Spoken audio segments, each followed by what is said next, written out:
Assalamualaikum warahmatullahi wabarakatuh. Waalaikumsalam warahmatullahi wabarakatuh. Selamat siang Bapak Ibu.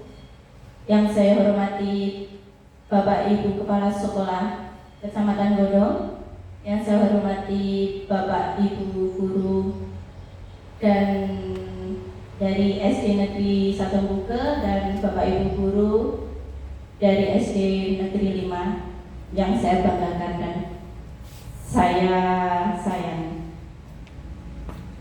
Pertama-tama mari kita panjatkan puji syukur kepada Allah Subhanahu wa taala yang telah memberikan kita berkahnya, memberikan kita rahmatnya, kesehatan, sehingga kita pada hari ini bisa berkumpul di SD Negeri 5 Godong ini. Yang kedua, saya ucapkan terima kasih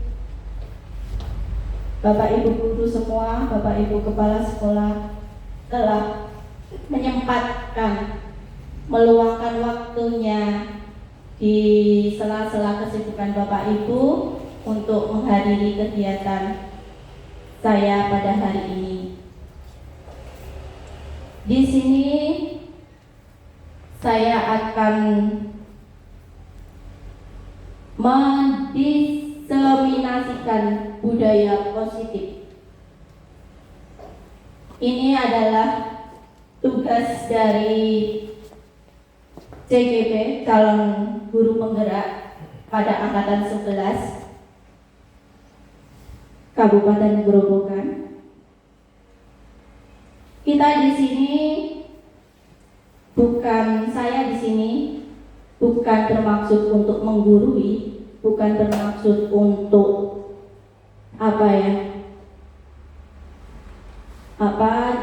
di sini kita saling sharing nanti ya. Kita santai saja, bukan maksud saya untuk menggurui Bapak Ibu. Di sini saya ingin meminta masukan, siapa tahu nanti ada di tengah acara diseminasi nanti ada kesalahan dari saya atau kekeliruan yang kurang pas, Bapak Ibu bisa menambahinya. Begitu? Bisa kita mulai Bapak Ibu? Bisa. Biar semangat kita ice breaking dulu ya. Iya. Oke. Iya. Mohon Bapak Ibu bisa berdiri sebentar.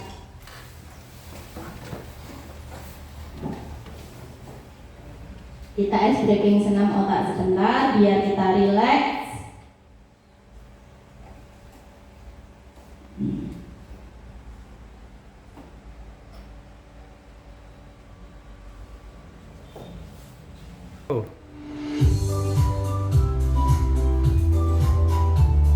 Bapak Ibu bisa menirkan yang di depan. Ini dari Ibu Laila Kansa yang membuatnya. Nah, manfaat SPK ini ya. Kita langsung ya.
Bu, nanti lagi ya.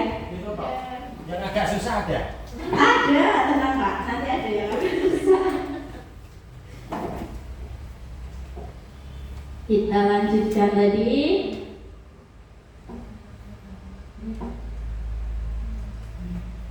Nah,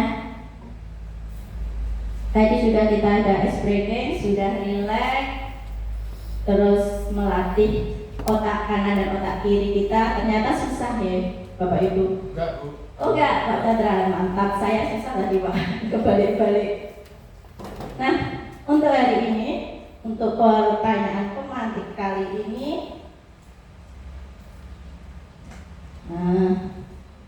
nah, apakah Anda setuju dengan pernyataan berikut ini?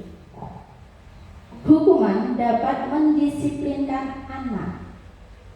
Bagaimana Bapak Ibu? Apakah Anda setuju dengan pertanyaan itu? Ternyata tidak setuju. Bu Sari, kenapa Ibu? Ada mic-nya tadi yang satu? Ada? Monggo, Bu. Coba Bu Sari ini. Ya, kalau menurut saya kurang setuju Bu. Kita tahu bahwa hukuman itu ada dua jenisnya, hukuman fisik dan hukuman verbal. Namun menurut saya pribadi itu tidak mendidik. Ya, ada kalanya kita sebagai seorang guru itu misalkan tahu anak kita berbuat kesalahan, jangan langsung dikasih hukuman baik itu fisik maupun verbal. Kita cari tahu dulu kenapa anak tersebut melakukan kesalahan. Kita cari dulu akar permasalahannya. Iya. Kalau dia baik, dia berbuat menjadi bintang misalkan, harus dikasih reward, itu pun saya juga kurang setuju Bu. Begitu menurut saya. Dikasih penghargaan itu reward juga Masih kurang setuju. Iya. Berarti kita berbuat baik itu ada tujuannya. Ada imbalannya. Iya, harus ada imbalannya. Itu membuat nanti sampai kita dewasa itu semakin keseringan seperti itu, berarti kita berbuat baik hanya untuk hadiah. Bahasa Jawanya tukman ya Bu. Iya, tukman begitu. Tukman, mana? Itu kalau dikasih hadiah, dikasih reward nanti tukman. Kalau mau berbuat sesuatu harus menunggu imbalan. Kalau tidak ada imbalan, dia tidak mau gitu ya Bu. Iya. Terima kasih Bu Sari, beri aplaus ke Bu Sari. Itu tadi Bu Sari mengumumkan pendapat hukuman itu dapat mendisiplinkan anak, tidak setuju. Jadi untuk anak yang mungkin melanggar peraturan atau melanggar apa itu membuat kesalahan, itu tidak harus dihukum. Kita cari dulu akar permasalahan dari anak itu berbuat kesalahan itu apa? Nah, itu kita cari dulu lah akar permasalahannya, kenapa si anak membuat kesalahan. Begitu Bu Sari? Ya, terima kasih. Pemberian hukuman dengan hal positif seperti membaca atau membersihkan halaman sekolah dapat meningkatkan disiplin anak. Setuju? Jadi itu pemberian hukuman dengan hal positif seperti membaca, membersihkan halaman sekolah. Membaca, membersihkan halaman sekolah kan termasuk positif, tapi juga sebagai hukuman. Apakah Bapak Ibu setuju? Bisa Pak Chandra? Bu Tia, monggo.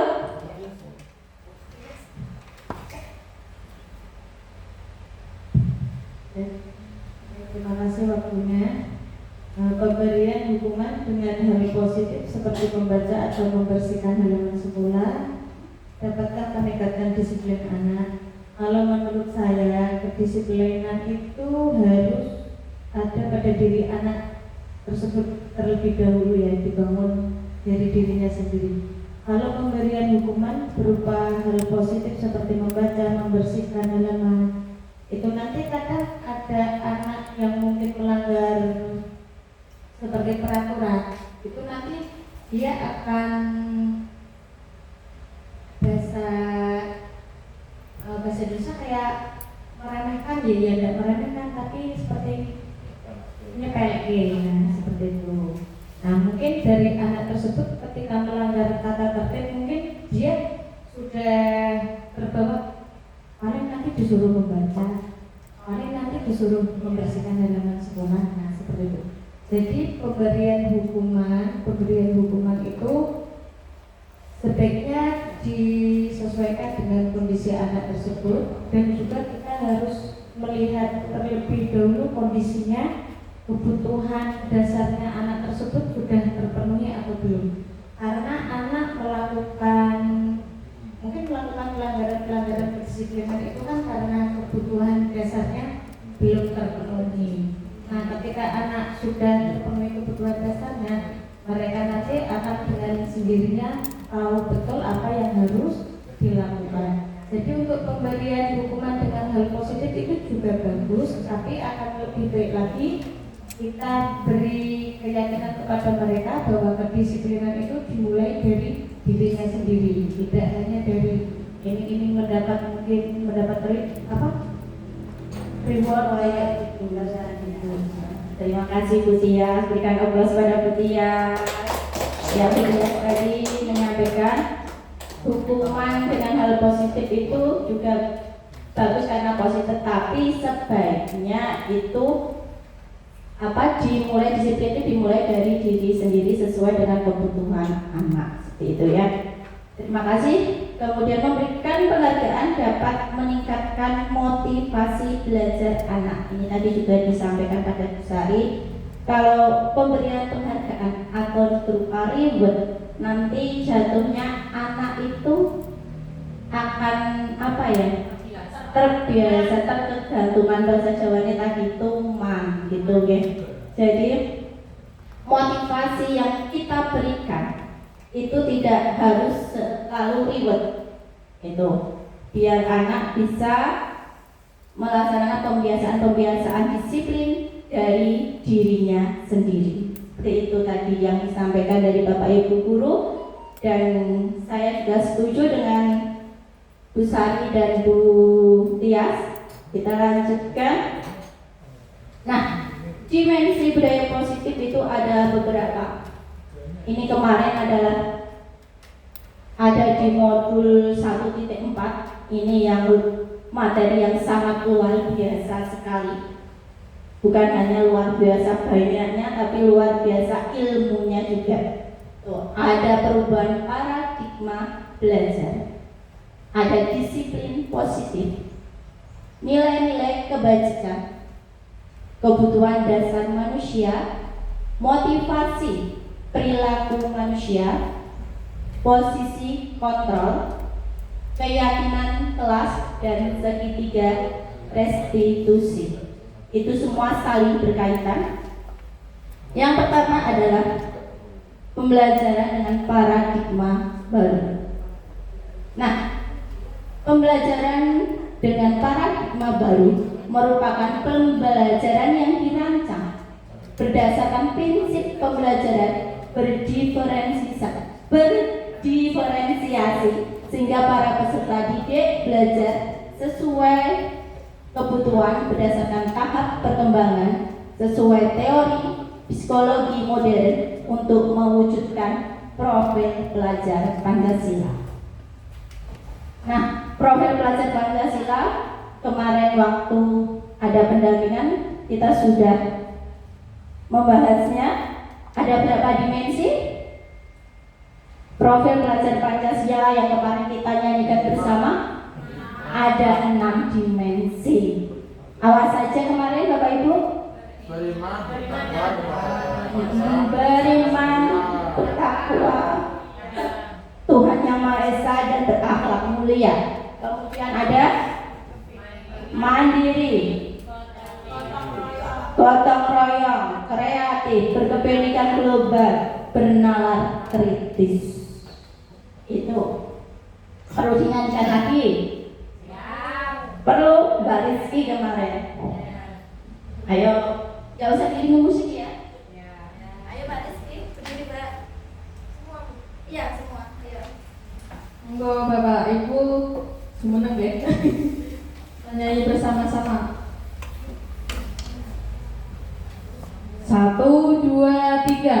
belajar Pancasila, beriman dan bertakwa pada Tuhan Yang Esa, dan berakhlak mulia, berkebinekaan global, gotong royong mandiri, kreatif dan bernalar kritis. Satu kali lagi, ke 1, 2, 3.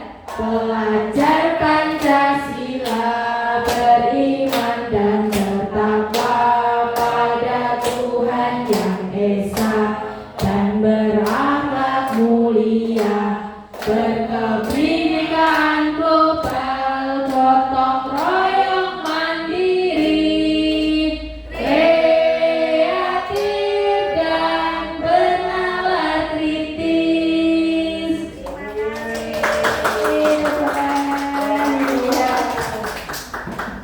Nah, itu tadi adalah pembelajaran dengan paradigma baru yang sekarang untuk mewujudkan profil pelajar Pancasila yang ada 6 dimensi. Nah, perubahan paradigma tadi, perubahan paradigma ini sebagai contohnya ya, ada siswa A dan B, Anda dan teman Anda. Anda menulis di secari kertas ya, yang sangat berharga untuk Anda. Bayangkan Anda menulis sesuatu yang rahasia, berharga, jenengan genggam. Dan kemudian teman Anda yang B akan mencoba dengan sekuat tenaga dengan menghargai cara untuk meminta Anda memberikan benda tersebut. Bisakah teman Anda membuka kepalan tangan Anda dengan yang Anda genggam? Di sini tadi ada barang berharga, ada suatu yang ada sangat berharga di dalam kepalan ini. Anda kasihkan teman Anda itu ingin membuka ini, bagaimana caranya? Titik-titik, bisakah? Coba dipraktekkan Pak Arulama. Boleh enggak? Boleh tidak? Yang punya rahasia, yang punya berharga di sini tuh boleh tidak? Mau dibuka temannya boleh tidak? Ini Bu Devi. Boleh tidak? Tidak boleh ya. Nah, B bisa membujuknya, mengancam, kadang dibujuk, diancam, dihadik, merayu, menyuap, tak kasih 10.000 buka. Apa saja agar dapat membuka kepala tangan itu. Tapi apa yang terjadi? Tadi yang menggenggam Pak Hartono, boleh tidak Pak dibuka tadi dengan rayuan, dengan bujukan, ancaman? Karena di sini ada barang berharga rahasia. Jadi tidak boleh ya. Gitu. Perubahan paradigma, teori kontrol, ilusi kontrol. Ilusi kontrol itu ada ilusi guru mengontrol murid. Ada ilusi bahwa kritik dan membuat orang merasa bersalah dapat menguatkan karakter. Ilusi bahwa semua penguatan positif, efektif dan bermanfaat. Ilusi bahwa orang dewasa memiliki hak untuk memaksa. Nah, perubahan paradigma, stimulus respon atau teori kontrol. Siapa sesungguhnya yang memiliki kontrol? Stimulus respon. Kita mencoba mengubah orang agar berpandangan sama dengan kita. Teori kontrolnya, kita berusaha memahami pandangan orang lain tentang dunia. Terus perilaku buruk dilihat sebagai suatu kesalahan. Teori kontrolnya, semua perilaku memiliki tujuan. Stimulus respon, orang lain bisa mengontrol saya. Teori kontrol, hanya Anda yang bisa mengontrol diri Anda. Stimulus respon, saya bisa mengontrol orang lain. Teori kontrolnya, Anda tidak bisa mengontrol orang lain. Stimulusnya pemaksaan ada pada saat bujukan gagal. Jadi sudah gagal itu dibujuk ya. Kemudian teori kontrolnya kolaborasi dan konsensus menciptakan pilihan-pilihan baru. Kemudian yang terakhir model berpikir menang kalah. Teori kontrolnya model berpikir menang. Jadi yang bisa mengontrol diri kita itu adalah diri kita sendiri, bukan orang lain. Tuh. Nah, kemudian tentang disiplin positif. Ini ada teori dari Dr. William. Kelihatan bukan? Kelihatan, Bu. Kelihatan. Dapat catatan sini. Teori kontrol dari Dr. William ada beberapa. Anda tidak bisa mengontrol orang lain, hanya Anda yang bisa mengontrol diri Anda. Kemudian realitas kebutuhan kita itu berbeda. Kita berusaha memahami pandangan orang lain tentang dunia. Setiap orang memiliki gambaran yang berbeda. Semua perilaku memiliki tujuan. Model berpikir menang. Ini tadi sudah seperti yang di depannya ya. Makna disiplin, belajar kontrol diri dengan menggali potensi kita agar tercapai tujuan yang mulia. Jadi untuk teori kontrol yang di depan tadi bisa terwujud jika ada motivasi, ada posisi kontrol, ada kebutuhan dasar manusia. Nah, sekarang makna disiplin. Disiplin itu menurut Bapak Ibu apa? Apakah disiplin itu hukuman atau disiplin itu adalah sanksi? Bisa ada yang menyampaikan apa makna disiplin menurut Bapak Ibu? Ada Bapak Ibu yang mau menyampaikan makna dari disiplin? Menurut pendapat Bapak Ibu, Bu Rizky? Menurut Bu Rizky, disiplin itu apa?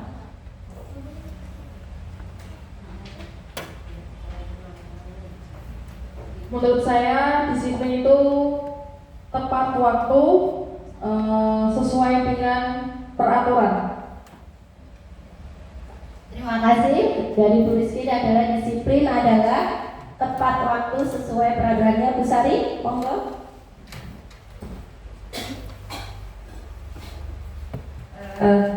Terima kasih. Menurut saya disiplin itu adalah perilaku manusia di mana kita dituntut untuk ke jalurnya yang benar dan meskipun harus dengan paksaan pada diri kita sendiri. Begitu.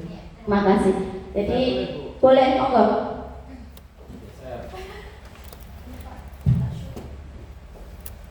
Terima kasih. Disiplin menurut saya itu sikap atau perilaku kita untuk melakukan sesuatu yang sesuai dengan peraturan dan apa yang sudah menjadi tanggung jawab kita. Seperti boleh itu disiplin waktu, boleh disiplin sikap, dalam tutur kata dan semuanya. Kalau menurut saya ya itu disiplin. Menurut saya ya disiplin waktu itu harus sesuai. Intinya sesuai dengan peraturan dan apa yang sudah menjadi tanggung jawab kita itu harus lakukan. Terima kasih. Terima kasih Bu Rizky, Bu Sari dan Pak Chandra. Jadi disiplin tadi menurut Bapak Ibu adalah mematuhi peraturan dengan tanggung jawab diri sendiri itu ya. Kita bertanggung jawab mematuhi aturan sesuai aturan walaupun itu dengan paksaan seperti itu. Nah, kalau menurut di sini berasal dari bahasa Latin disiplina yang artinya belajar. Disiplin itu belajar. Makna asal dari kata itu berkonotasi dengan disiplin diri dari murid-murid Socrates dan Plato. Disiplin diri membuat orang menggali potensi. Jadi dari disiplin itu dapat menggali potensi menuju sebuah tujuan apa yang dia hargai. Namun dalam budaya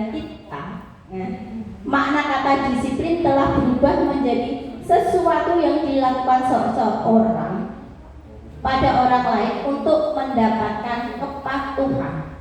Jadi disiplin itu dilakukan untuk mendapatkan kepatuhan. Kecenderungan umum adalah menghubungkan kata disiplin dengan ketidaknyamanan. Jadi kadang kita menerapkan disiplin tapi siswa kita merasa tidak nyaman. Bukan dengan apa yang kita hargai atau mencapai suatu tujuan yang mulia. Nah, nilai-nilai kebajikan universal.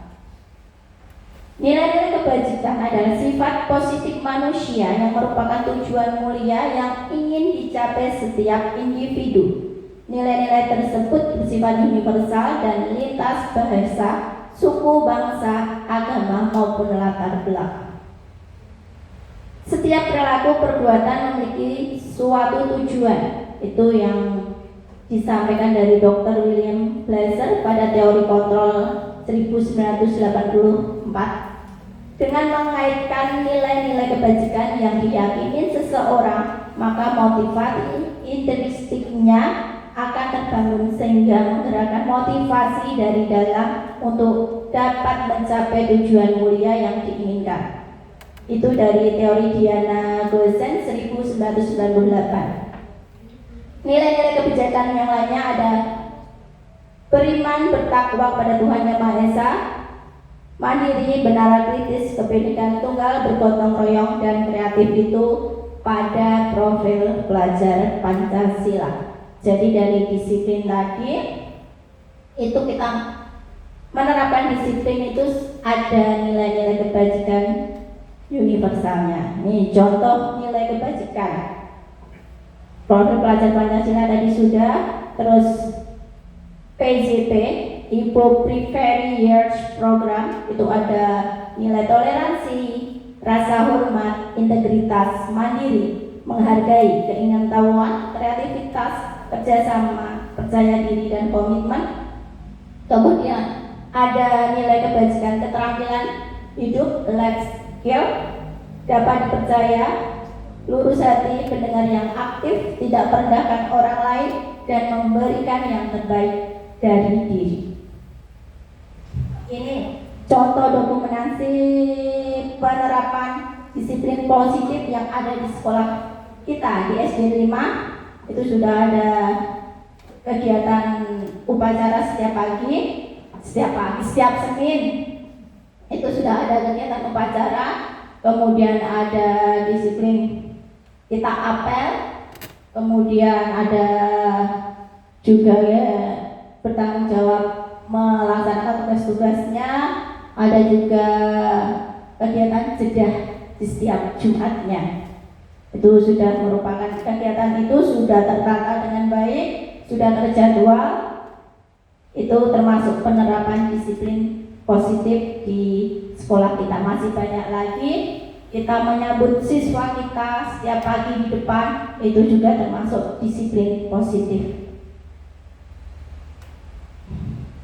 Kemudian tadi ada disiplin itu sesuai dengan kebutuhan dasar yang disampaikan Ibu Tias tadi. Kebutuhan dasar manusia itu apa?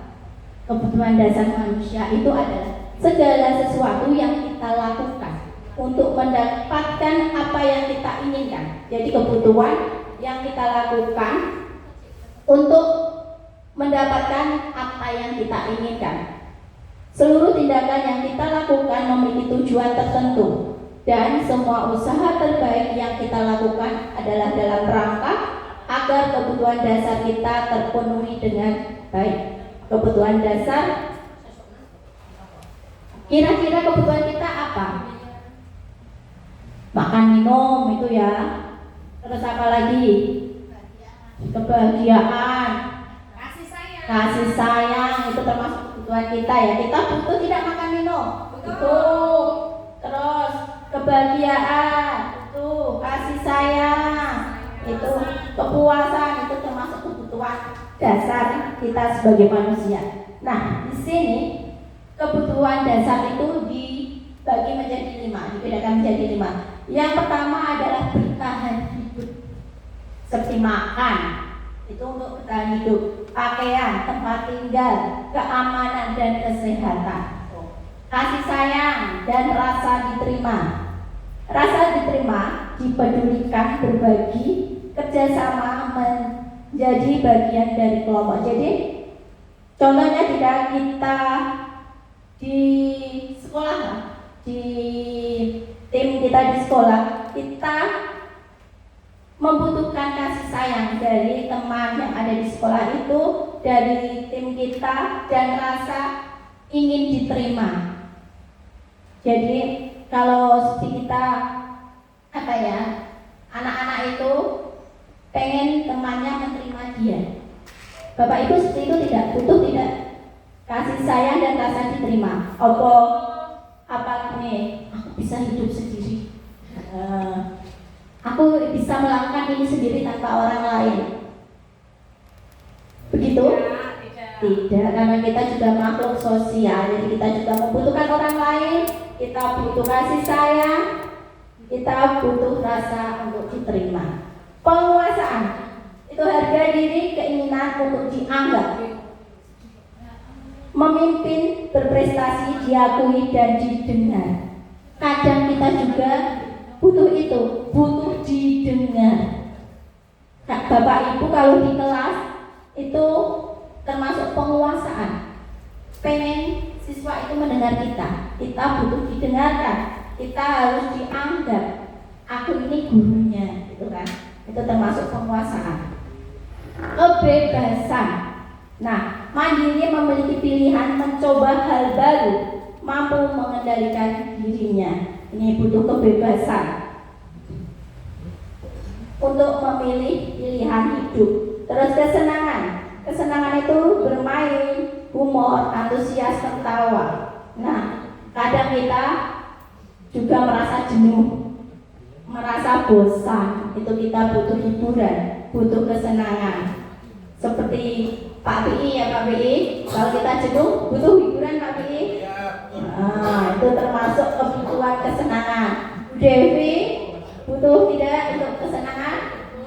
Kesenangan Bu Dewi itu kemana Bu? Piknik, healing. Itu adalah 5 kebutuhan dasar manusia. Nah, teori motivasi, yang memotivasi itu ada motivasi eksternal, ada juga motivasi internal. Nah, untuk eksternalnya itu apa yang akan terjadi apabila saya tidak melakukan, untuk menghindari ketidaknyamanan atau hukuman. Kemudian ada lagi eksternalnya untuk mendapatkan imbalan dari orang lain. Yang internalnya adalah untuk menghargai diri sendiri. Nah, ini ada contoh yang tadi contoh tindakan guru termasuk hukuman atau termasuk konsekuensi. Seperti kalau mencatat 100 kali di dalam buku, itu termasuk hukuman apa konsekuensi? Termasuk mencatat, ini benar atau tidak pernyataannya, mencatat 100 kali di dalam buku. Kalimatnya saya tidak akan terlambat lagi, itu hukuman apa konsekuensi? Betul ya, berarti ya.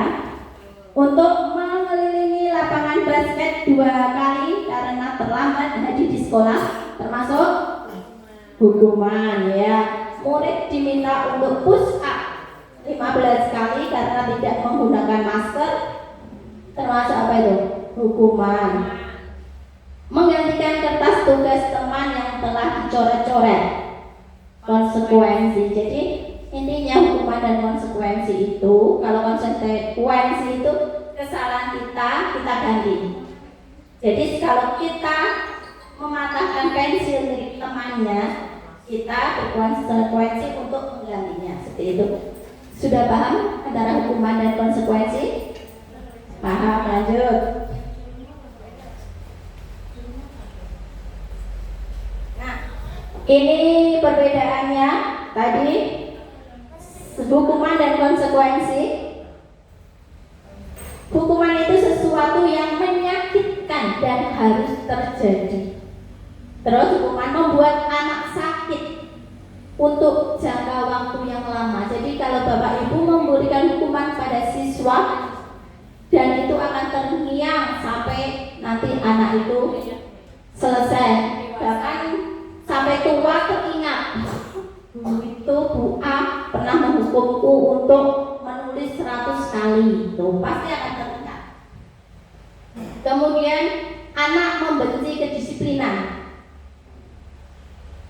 menjadi paksaan, mendorong anak menyakiti dirinya, konsep diri yang buruk, anak belajar untuk menyembunyikan kesalahan, jadi anak malah sering berbohong karena takut terkena hukuman. Kemudian marah, rasa bersalah, dipermalukan, merasa tak dihargai, jadi anak mentalnya menjadi jatuh. Itu. Kemudian konsekuensi adalah sesuatu yang harus terjadi, membuat anak merasa tidak nyaman dalam jangka waktu pendek. Anak menghargai disiplin, stimulus tanggapan, mendorong anak agar mudah menyesuaikan diri, konsep diri yang baik, anak belajar untuk mematuhi peraturan, kemudian kehilangan hak, dibuat tidak nyaman, diasingkan untuk sementara. Nah, tadi udah hukuman dan konsekuensi, sekarang ciri-ciri restitusi. Ada 9 ciri. Sebelumnya tuh restitusi itu apa? Apa tuh Bu? Restitusi itu apa Bapak Ibu? Restitusi kita lanjut dulu ya. Bukan untuk menebus kesalahan, namun untuk belajar dari kesalahan. Memperbaiki hubungan, tawaran, bukan paksaan. Restitusi menuntut untuk melihat ke dalam diri. Restitusi mencari kebutuhan dasar yang mendasari tindakan. Restitusi diri adalah cara yang paling baik. Restitusi fokus pada karakter, bukan tindakan. Restitusi fokus pada solusi. Restitusi mengembalikan murid yang berbuat salah pada kelompoknya.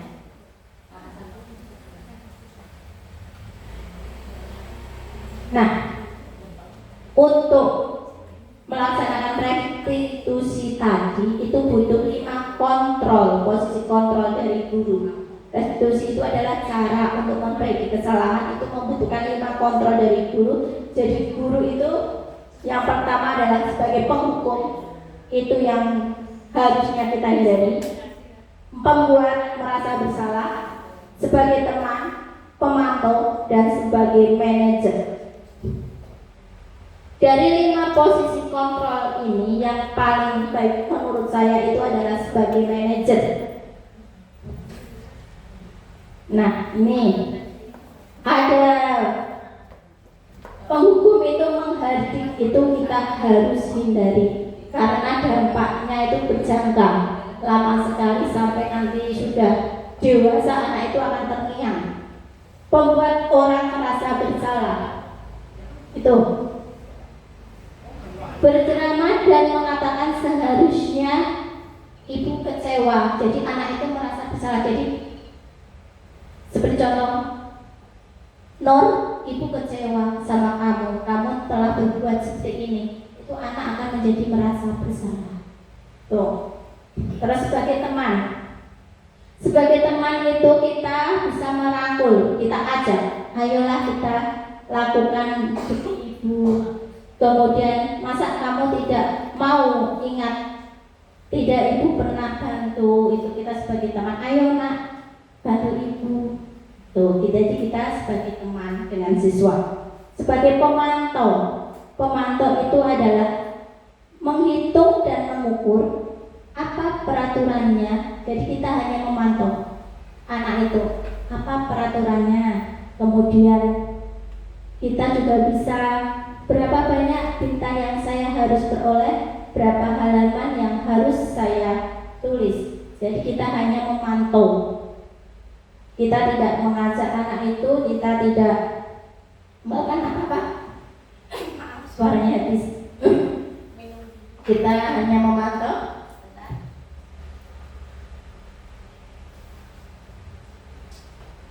Kemudian yang terakhir adalah manajer. Nah, ini yang manajer ini yang menurut saya adalah posisi kontra yang paling baik, yaitu kita bisa mengajak anak untuk memecahkannya masalah dengan cara manajer, yaitu dengan apa yang kita yakini. Kita bisa bertanya, apa bisa kau kerjakan untuk memperbaiki masalah ini? Tuh.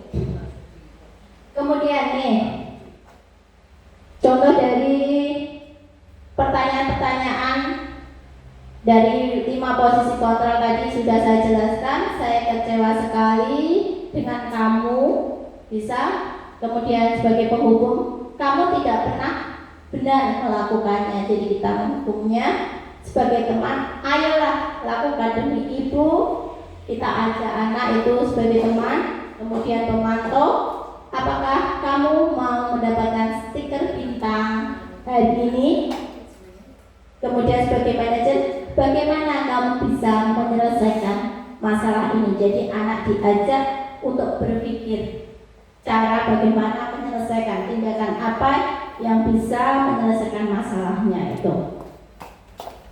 Nah, kita masuk ke dalam keyakinan kelas. Mengapa tidak peraturan saja? Selama ini kita di kelas itu tidak ada keyakinan kelas, adanya peraturan kelas. Mengapa harus keyakinan bukan peraturan? Nah, mengapa kita memiliki peraturan harus menggunakan helm mengendari kendaraan roda 2? Kemudian mengapa kita memiliki peraturan 3M, menggunakan masker, mencuci tangan, dan menjaga jarak? Nah, untuk mendukung motivasi kembali ke nilai-nilai atau keyakinan, lebih menggerakkan seseorang dibanding mengikuti serangkaian peraturan-peraturan. Jadi peraturan kelas itu lebih ke larangan. Contohnya peraturan Bapak Ibu di kelas apa? Dilarang berbicara di dalam kelas. Biasanya seperti itu ya. Jadi itu peraturan itu dilarang. Kalau keyakinan kelas itu lebih positif kata-katanya, yaitu apa? Diganti dengan apa? Kalau kita dilarang berbicara sendiri dalam kelas, biar lebih ke kalimat positif, bisa diganti dengan hargai orang yang sedang berbicara. Bisa. Nah, ini. Kemudian kalau kita menghargai orang yang bisa bicara, itu keyakinannya, nilainya tadi termasuk tanggung jawab, apa disiplin atau menghargai orang lain. Bisa menghormati orang lain. Nah, coba saya mau contoh 2 saja. Kita buat peraturan kelas. Kita bahas biar lebih jelas antara peraturan dan keyakinan kelas. Bapak Ibu membuatnya, nanti kita bahas.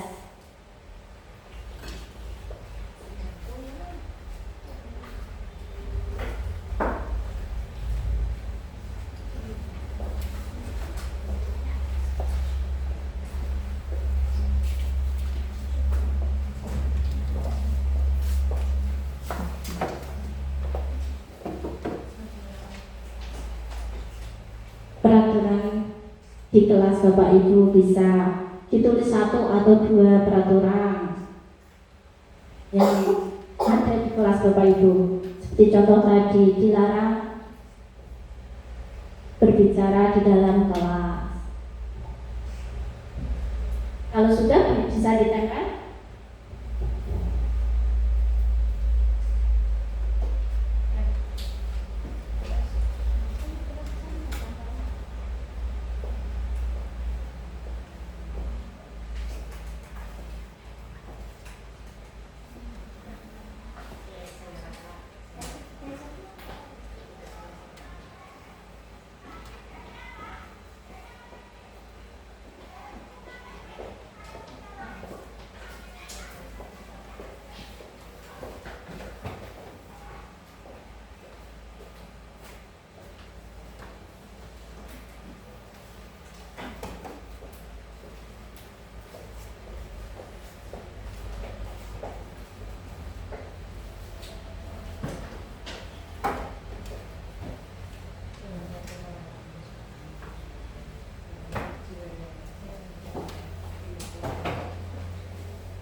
Sudah Bapak Ibu? Saya bacakan ya.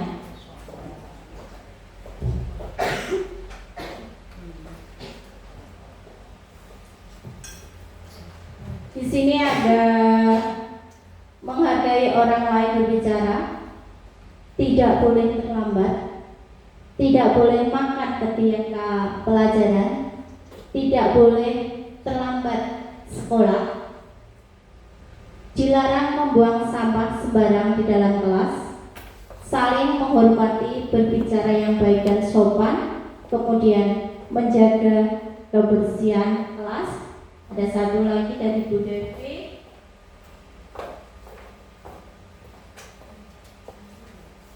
Bacakan Bu Kak.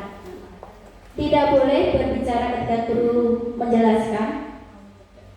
Nah, sekarang itu tadi adalah peraturan-peraturan di kelas Bapak Ibu yang kalimatnya biasanya dari kalimat larangan, kadang kalimat perintah. Jadi anak kadang merasa paksaan, takut untuk melanggar peraturan. Nah, sekarang dari peraturan Bapak Ibu kita buat kalimat yang lebih positif. Seperti tadi tidak boleh berbicara di dalam kelas, bisa kita ganti untuk menghargai orang lain berbicara. Begitu, paham Bapak Ibu?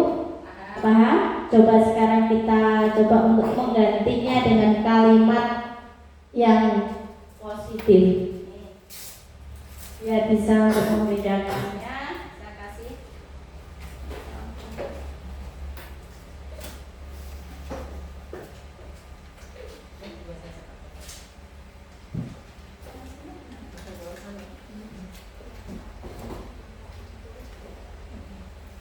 Jadi bukan membuat kalimat positifnya yang peraturan dari Bapak Ibu tulis tadi dirubah. Jadi peraturan yang Bapak Ibu tulis dirubah menjadi kalimat yang positif.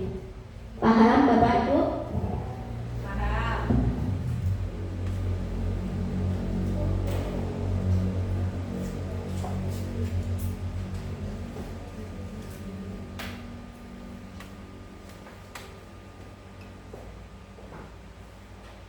Dan nanti ditempel di bawah tulisan Bapak Ibu yang ada di depan.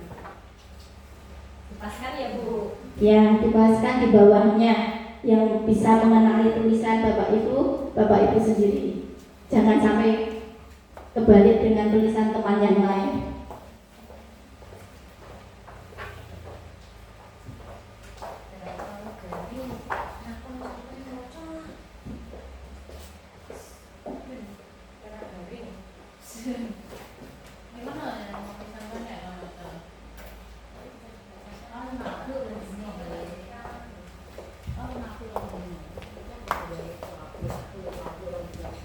Masih kurang dua?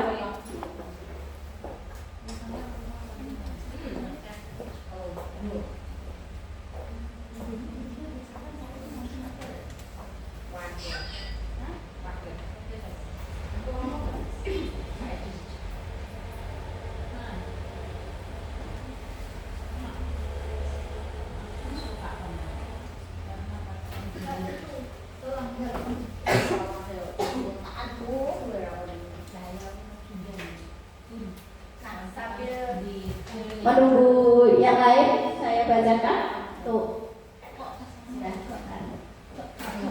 Ya, terima kasih. Nah, ini tadi menghargai orang lain berbicara. Sebenarnya itu sudah menunjukkan kalimat positif ya. Ini hargai orang yang berbicara. Tidak boleh terlambat. Kalimat positifnya adalah masuk kelas tepat waktu. Kemudian tidak boleh makan ketika pelajaran. Kalimat positifnya adalah makan dan minum di jam istirahat. Tidak boleh terlambat sekolah.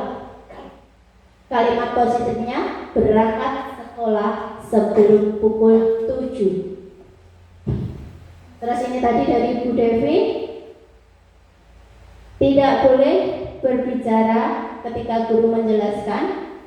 Itu sama dengan yang di sini tadi di atasnya. Hargai orang yang sedang berbicara. Kemudian dilarang membuang sampah sembarang di dalam kelas. Ini jagalah kebersihan kelas. Kemudian saling menghormati, berbicara yang baik dan sopan. Saling menghormati itu sebenarnya sudah kalimat positif ya. Itu ini datang tepat waktu, berbicara yang baik. Kemudian menjaga kebersihan kelas. Kebersihan adalah tanda kita memiliki perhatian lebih kepada kebaikan. Menjaga kebersihan kelas itu sudah termasuk dalam kalimat positif. Kemudian satu lagi, bisa tadi Mbak?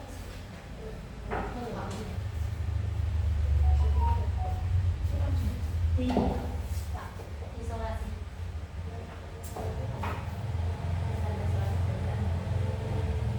Tidak terbang. Nah, kemudian dari ini kita bisa tarik nilai kebajikannya yang akan kita buat sebagai keyakinan kelas. Seperti menghargai orang yang berbicara, itu termasuk menghormati orang lain. Kemudian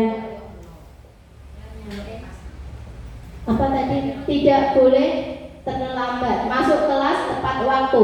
Itu nilainya apa? Masuk kelas tepat waktu. Menunjukkan kedisiplinan atau tanggung jawab? Tanggung jawab. Bisa Bapak Ibu? Bisa? Nah, bisa juga masuk dengan kedisiplinannya. Yang terakhir bisa dari peraturan kita buat kalimat positif. Sekarang kita buat untuk menentukan nilainya agar bisa menentukan keyakinan kelas.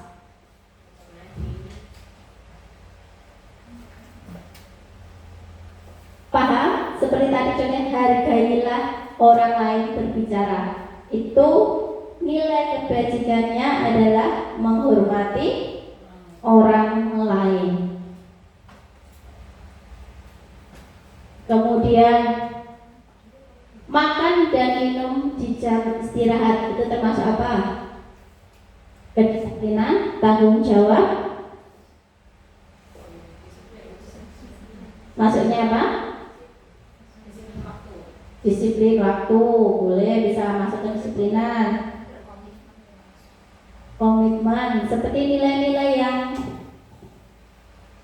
Nilai kebaikannya kita ingat tuh. nah,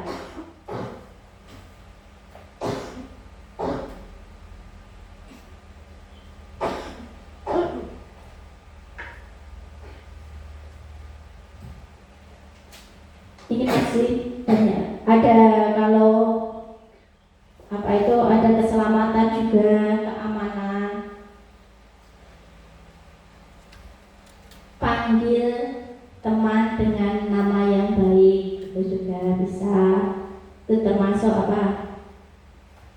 Termasuk keamanan atau keselamatan?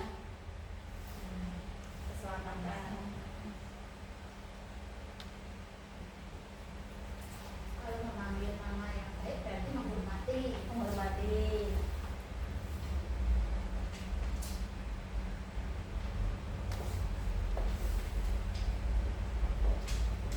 Saya bantu. Berangkat sekolah sebelum pukul 7 berarti kedisiplinan.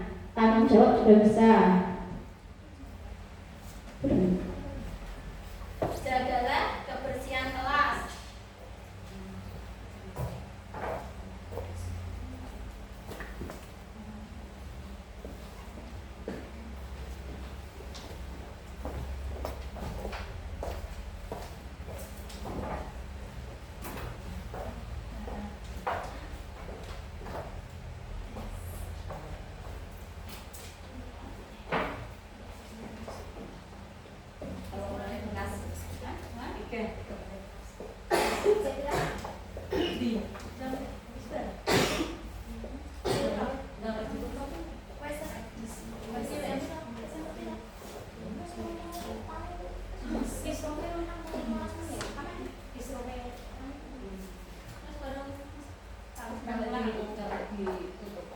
Sudah? Nah, ini tadi adalah nilai-nilai kebajikannya yang bisa dibuat keyakinan kelas kita, yaitu bisa menghargai orang lain, terus kedisiplinan dengan nilai tanggung jawab, ada juga nilai kebajikan tanggung jawab, kedisiplinan, dan menghargai. Itu adalah sebagian contoh untuk membuat keyakinan kelas. Bisa Bapak Ibu praktekkan, bisa Bapak Ibu praktekkan di kelas masing-masing. Kemudian, nah, dari keyakinan ini tadi, kadang anak juga bisa melanggar keyakinan kelas tersebut karena anak kadang juga melakukan kesalahan seperti kita sebagai manusia pasti pernah melakukan kesalahan. Penyelesaiannya itu bisa dengan cara segitiga restitusi. Segitiga restitusi itu ada 3 tahapan, yaitu menstabilkan identitas, validasi tindakan yang salah, menanyakan keyakinan. Menstabilkan identitas itu mengubah identitas anak dari orang gagal karena melakukan kesalahan menjadi orang yang sukses.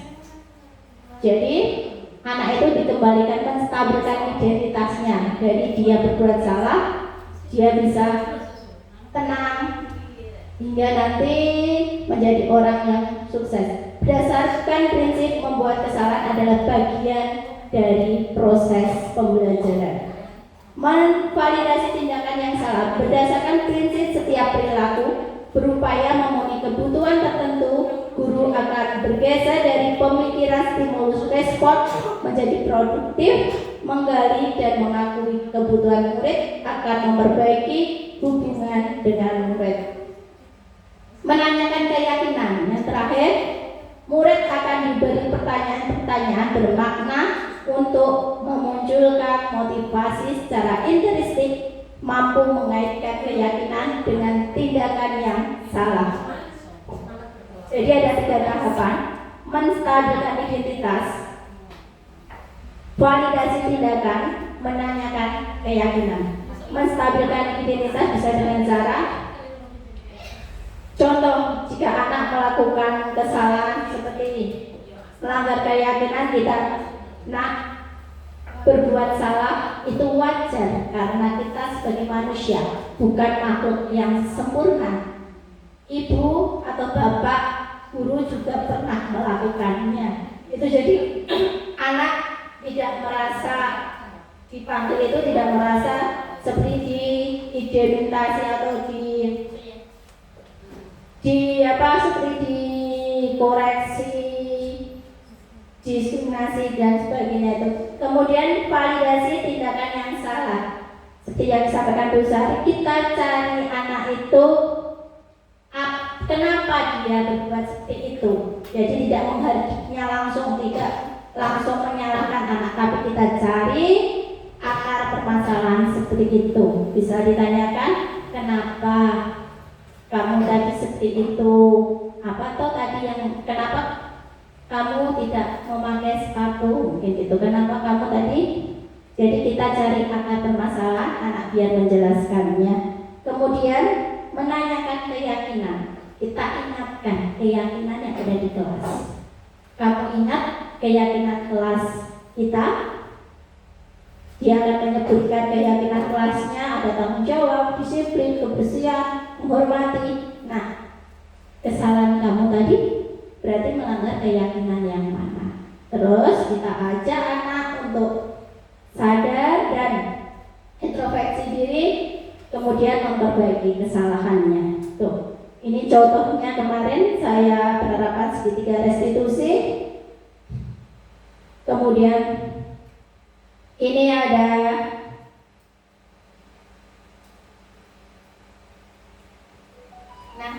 itu tadi.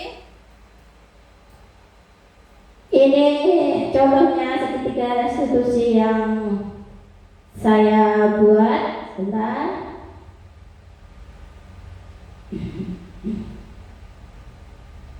Mungkin bisa untuk lebih jelasnya lagi Bapak Ibu bisa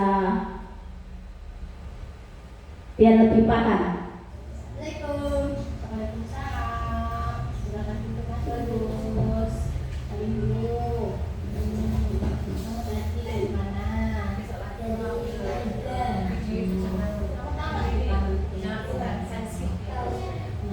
tahu nggak? Sepatu bawa tadi. Bawa sepatu. Tapi tidak ini pakai. Jadi ini kita menstabilkan dulu. Pasti pernah berbiasa itu manusia. Pasti semua orang pernah berbuat. Manusia itu bukan makhluk yang sempurna. Nah, ini cara menstabilkan identitas.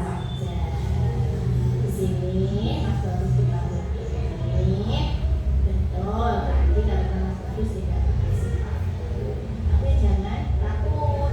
Kalau begini di sini tidak akan membantu Mas Bagus. Kita di sini cari solusi, ya.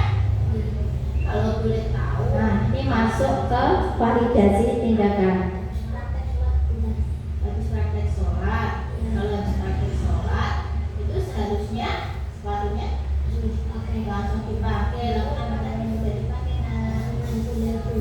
langsung main bola, lari langsung main bola. Itu benar tidak? Tidak, seharusnya memakai sepatu. Dan terus tadi alasan Mas Bagus tidak pakai sepatu karena habis praktek sholat, Mas Bagus langsung main bola, tidak memakai sepatu. Kenapa? Tadinya kenapa kalau dipakai sepatu terasa berat? Iya. Baik, kalau begitu, kalau alasan Mas Bagus seperti itu, langsung main sepak bola tidak pakai sepatu. Oke. Tapi tindakan Nah, itu ini mengarah memasuki untuk menanyakan keyakinan. apa saya memakai sepatu. Berarti kalau tidak memakai sepatu itu sudah mematuhi keyakinan kelas atau belum? Terus tindakan selanjutnya apa, Mas? Menggiring anak untuk menemukan solusinya. Berarti tindakan yang bagus adalah memakai sepatu di dalam kelas sekarang, ya, memakai sepatu sekarang. Oke? Ya. Baiklah, kalau begitu buatnya apresiasi tindakan Mas Bagus. Selanjutnya bagus dan mengucapkan terima kasih ya. Terus ulang lagi ya, Nak. Ya, itu adalah contoh dari segitiga restitusi. Oke?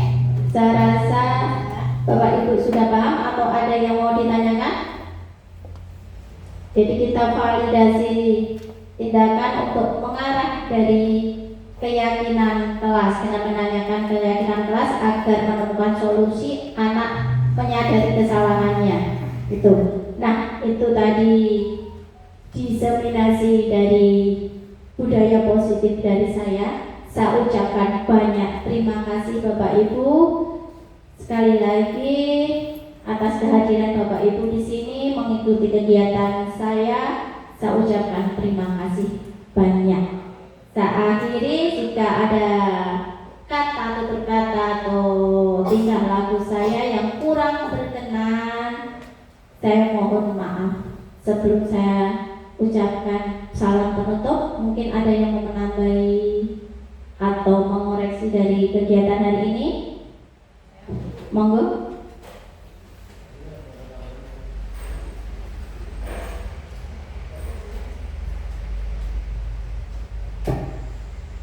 Ya, terima kasih Bu. Saya hanya mau memberikan tanggapan saja.